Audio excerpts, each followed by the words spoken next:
I decided to focus on the experiences that I had ever since I moved to London.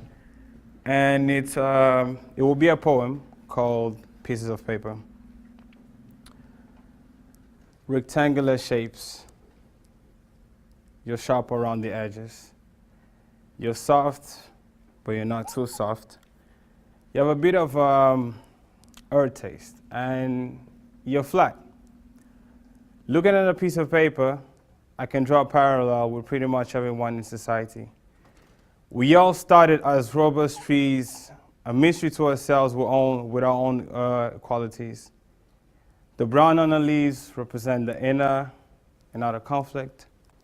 The green, our warm side. The yellow can show up. It pretty much depends on where we stay. But life is hard, and it can wear us down, and mainly due to fear, many of us decide to stick to conformity. Sexism, racism for me, and all the poisonous teachings for me are a disgrace. Let's go to stereotypes for a second. I've heard also in this unit some people say that women are a bunch of bimbos walking around. The only they take the ashes was what between their thighs, and they not use what's between their eyes. You knowing the fact that women are beautiful, kind, and unique, worthy of love and affection. You're never too much, but you're always enough. You're worth more than the numbers on the scale or the shoes that you wear. It's not about the number of girls that wish they were you, or about the number of guys that wish they had you. Now, in my case, one of the things that I hear, I never know how I should take it, is, Daniel, you don't act black. To this day, I don't even know what it means. I'm confused. Am I only supposed to chase skirts, get drunk, smoke weed, come to university, study music, but only aim for the D's and C's?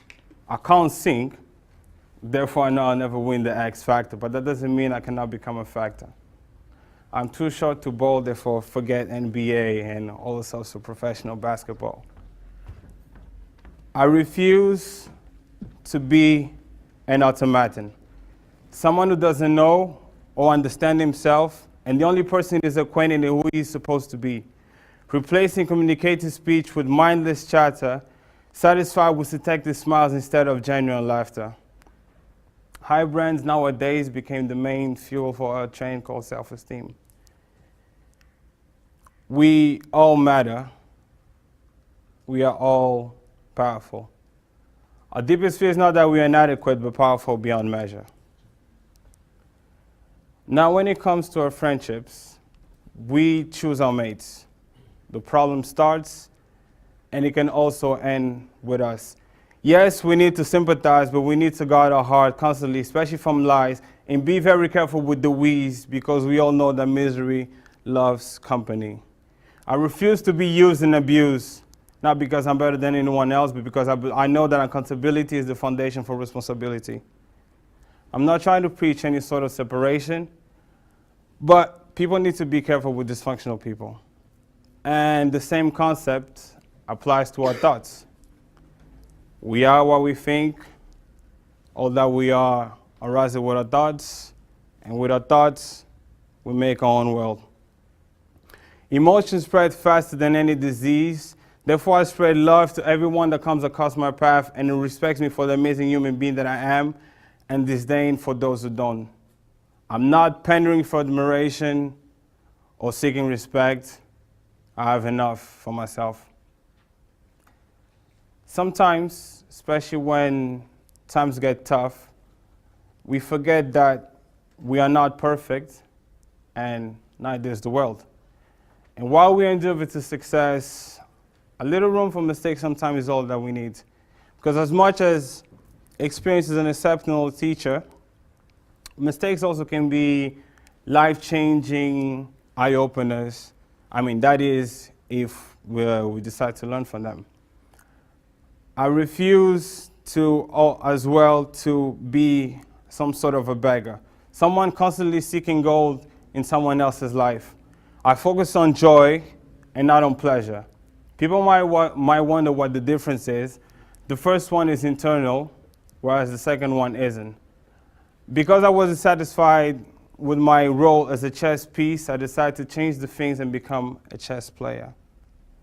In a world where we tend to lead quite a lot to artificial stuff, I always do my best to remain myself, because I understand that the only way that I can change the world is as I remain myself.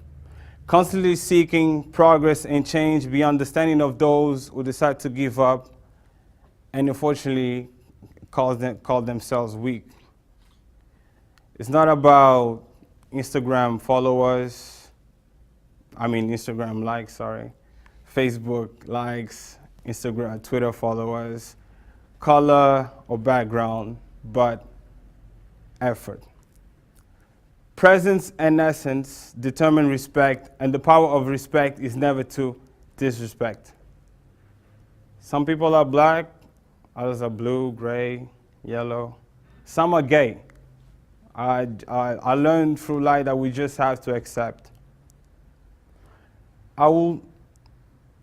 Every time I try to walk out with my hands open in order to be able to catch blessings. One thing that I noticed is that we will all get some blessings. It's not being pessimistic, but it's just being accurate. And by changing our perception, several rainy days go away. And when they come, I don't build a shelter anymore. I just let nature take its course and take all the pain away. Life will never take you to what God cannot take you through.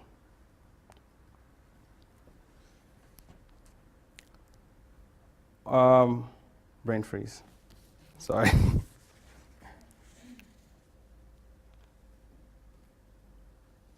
Even our closest friends, they will only judge us based on small segments of our lives. Therefore, we all are pieces of paper to each other. And now I know that, it's okay. Regardless of where you are, we can all flip back the process to being a tree. Sometimes it will be hard, because most of the time we would like to stand up for ourselves, even if no one wants to do it. But I believe that it's something is highly achievable in everyone's life. And in nature, as well as in life, as we all know, no two trees are the same. Thank you for listening.